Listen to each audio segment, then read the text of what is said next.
American state secretary Marco Rubio ഇന്ത്യയിൽ എത്തിയ സമയത്ത് ഔദ്യോഗികമായി ഇന്ത്യൻ സന്ദർശനത്തിന്റെ ഭാഗമായിട്ട് നേരിട്ട് എത്തുമ്പോഴും ആദ്യ സന്ദർശനം നടത്തിയത് എങ്ങോട്ടാണെന്ന് ആരെങ്കിലും ശ്രദ്ധിച്ചോ? കൊൽക്കത്തയിലെ മദർ തെരേസയുടെ മിഷണറീസ് ഓഫ് ചാരിറ്റിയാണ് സന്ദർശിച്ചത്. എന്തിനായിരിക്കാം ഔദ്യോഗികമായിട്ടുള്ള ഒരു സന്ദർശനത്തിനിടെ കാണേണ്ടവരെ കാണാതെ ആദ്യത്തെ സന്ദർശനം അങ്ങോട്ടേക്ക് പോയത് എന്തിനായിരിക്കാം? ഇതിനിടയിൽ നമ്മൾ മറ്റൊരു കാര്യം കൂടി ഓർക്കണം. എന്താണ്? ഒരു വാർത്ത വന്നിരുന്നു, വൈദികരുടെ ലൈംഗികാതിക്രമ കേസ്. അതിൽ 7592 കോടി നൽകി ഒത്തുതീർക്കും എന്നാണ് പറഞ്ഞത്. ഇതിനു വേണ്ടിയിട്ട് പൈസ വേണമായിരുന്നു. ഈ ഫണ്ട് കണ്ടെത്താൻ ന്യൂയോർക്ക് അതിരൂപത ആസ്ഥാനം വിറ്റു എന്നൊരു വാർത്ത കൂടി ഇതിന്റെ ഒപ്പം നമ്മൾ ചേർത്ത് വായിക്കണം. മറ്റു ചില കാര്യങ്ങൾ കൂടിയുണ്ട്, അത് വഴിയെ പറയാം. അപ്പോൾ ഈ തുക സംഭരിക്കണം, ഇതിനു വേണ്ടിയിട്ട് ന്യൂയോർക്കിലെ അതിരൂപതയുടെ ആസ്ഥാനം വിറ്റു എന്ന് പറയുന്നു. അപ്പോൾ വൈദികരും ജീവനക്കാരും ഒക്കെ ഉൾപ്പെട്ടിട്ടുള്ള ലൈംഗിക അതിക്രമ കേസുകളൊക്കെ ഒത്തുതീർപ്പാക്കാനായിട്ട് ഇനി 80 കോടി ഡോളറിന്റെ, അതായത് ഏതാണ്ട് 6700 കോടി രൂപയുടെ വ്യവസ്ഥ അമേരിക്കയിലെ ന്യൂയോർക്ക് അതിരൂപത മുന്നോട്ട് വെച്ചിട്ടുണ്ടായിരുന്നു. അങ്ങനെ നോക്കുമ്പോൾ 1300ഓളം കേസുകൾ പരിഹരിക്കാനാണ് ഇപ്പോൾ നീക്കം എന്നാണ് അറിയുന്നത്. അതിനാണ് ഈ കണ്ട രൂപ എത്രയും വേണ്ടത്. നാഷണൽ കാത്തോലിക് റിപ്പോർട്ടർ തന്നെയാണ് ഇത് റിപ്പോർട്ട് ചെയ്തിട്ടുള്ളതും. അതിരൂപതയും ഇരകളുടെ പ്രതിനിധികളും എല്ലാ മാസവും എന്നോണം ഇത് സംബന്ധിച്ചിട്ടുള്ള ചർച്ചകളൊക്കെ നടത്തും. ആ ചർച്ചകൾക്കൊടുവിലാണ് ഇങ്ങനെ ഒരു തീരുമാനത്തിലേക്ക് എത്തുന്നത്. നോക്കണം,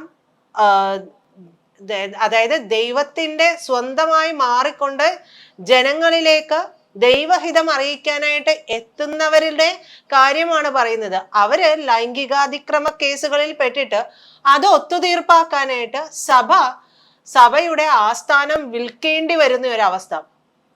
ഇവരൊക്കെ പ്രചരിപ്പിക്കുന്നത് ദൈവഹിതം തന്നെയാണോ എന്നുള്ള ചോദ്യമുണ്ട്. 2, ഇങ്ങനെയുള്ളവരെല്ലാം ചേർന്നുകൊണ്ട് നേരെ ചൊവ്വേ ദൈവവിശ്വാസം പ്രചരിപ്പിക്കുന്നവരെ കൂടി പേര് ദോഷം കേൾപ്പിക്കുന്ന സാഹചര്യത്തിലേക്ക് കൂടി എത്തുന്നു. പക്ഷേ ഈ 1300ഓളം കോടി രൂപ വരുന്നു എന്ന് പറയുമ്പോഴാണ് ഇത് എങ്ങനെ വരും? FCRAയുമായി ബന്ധപ്പെട്ടുള്ള വിഷയങ്ങളൊക്കെ നിൽക്കുന്നുണ്ട്. അപ്പോൾ ഇതൊക്കെ ഇതിൽ ഉൾപ്പെടില്ലേ എന്നുള്ള കാര്യങ്ങൾ വരും. അപ്പോൾ പരാതിക്കാർക്ക് ഓരോരുത്തർക്കും നിശ്ചിത തുക വീതം നൽകണം എന്നുള്ളതാണ്. അപ്പോൾ ഇത് ഘട്ടം ഘട്ടമായിട്ട്, ഒറ്റയടിക്ക് ഇത് കൊടുക്കാൻ കഴിയില്ല. ഘട്ടം ഘട്ടമായിട്ട് തുക വിതരണം ചെയ്യാൻ തന്നെയാണ് തീരുമാനിച്ചിരിക്കുന്നത് എന്നുള്ള വിവരമാണ് ഇതിൽ നിന്ന് കിട്ടുന്നത്. ആദ്യഘട്ടത്തിൽ ഏതാണ്ട് 61.5 കോടി ഡോളറാണ് നൽകുക. ബാക്കിയുള്ള 18.5 കോടി ഡോളർ ഏതാണ്ട് 15 മാസം കൊണ്ട് കൊടുത്തു തീർക്കണം എന്നുള്ളതാണ് ഒരു ധാരണയിലേക്കാണ് എത്തിയത്. അപ്പോൾ ഒന്ന് ആലോചിച്ച് നോക്കണം, ബിഷപ്പ് ഫ്രാങ്കോ മുളയ്ക്കൽ പോലുള്ളവരൊക്കെ ചെയ്തു കൂട്ടുന്ന പാപത്തിന് പരിഹാരം ചെയ്യാൻ വേണ്ടിയിട്ടാണ് ഈ തുക മുഴുവനും സംഭരിക്കുന്നത്. ഇത്തരത്തിലുള്ള പാപകർമ്മങ്ങൾ ചെയ്തിട്ടുള്ള വൈദികരുടെയൊക്കെ കൈമുത്തുന്നവരെ സമ്മതിക്കണം എന്നല്ലാതെ മറ്റൊന്നും പറയാനില്ല. അപ്പോൾ തുക സമാഹരിക്കുന്നതിന് വേണ്ടിയിട്ട് അതിരൂപതയുടെ ആസ്ഥാന മന്ദിരം ഉൾപ്പെടെയുള്ള ഭൂരിഭാഗം വസ്തുവകകളും വിറ്റഴിച്ചിട്ടുണ്ട്. ജീവനക്കാരുടെ എണ്ണത്തിൽ വലിയ രീതിയിൽ വെട്ടിക്കുറയ്ക്കലുകളൊക്കെ വരുത്തിയിട്ടുണ്ട്. 10 കോടി ഡോളറിനാണ് അതിരൂപതയുടെ ആസ്ഥാനം വിറ്റത് എന്നുള്ള വാർത്തകളും വരുന്നുണ്ട്. ബാക്കി പണം ഇനിയും കണ്ടെത്തണം.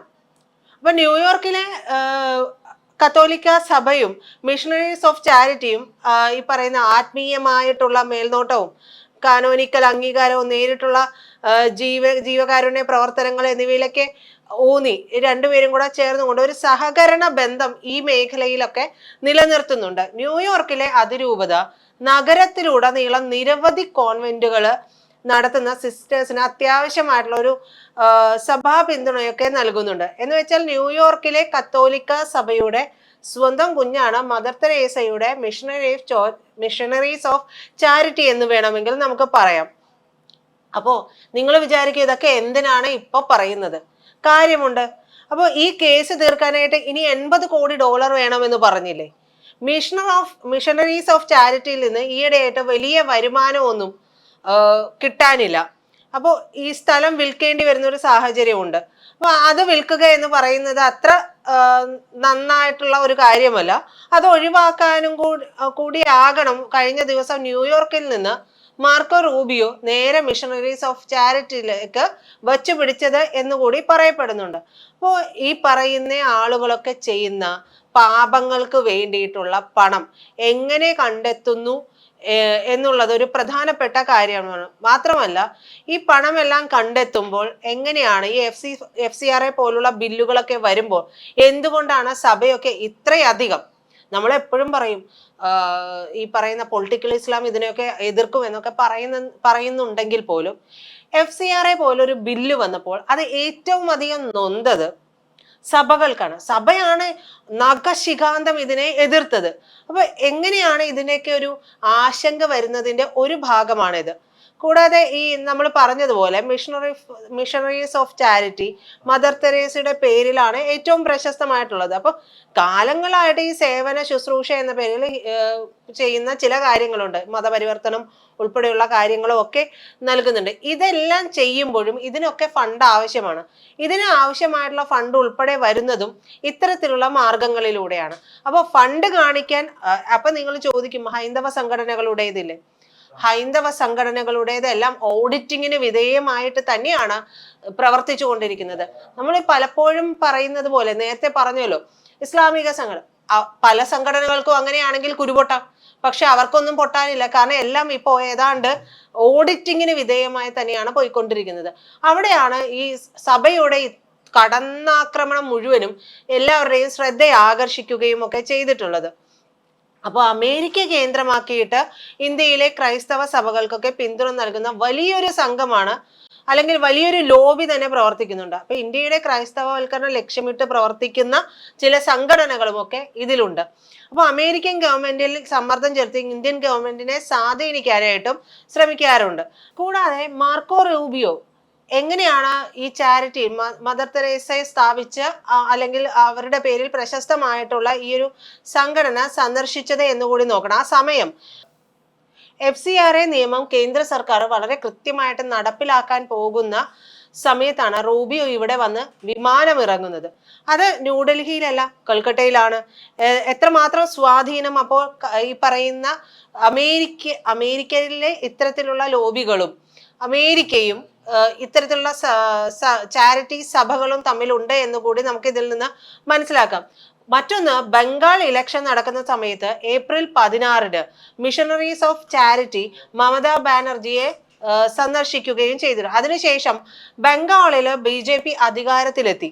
ഇതോടുകൂടി പക്ഷെ കഥ മൊത്തം മാറി എന്നുള്ളതാണ്.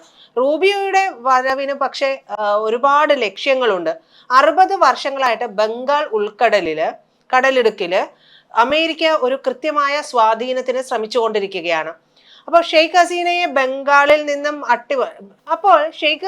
ബംഗ്ലാദേശിൽ നിന്ന് അട്ടിമറിച്ചത് തന്നെ ഇത്തരത്തിലൊരു നീക്കത്തിന് വേണ്ടിയിട്ടാണ്.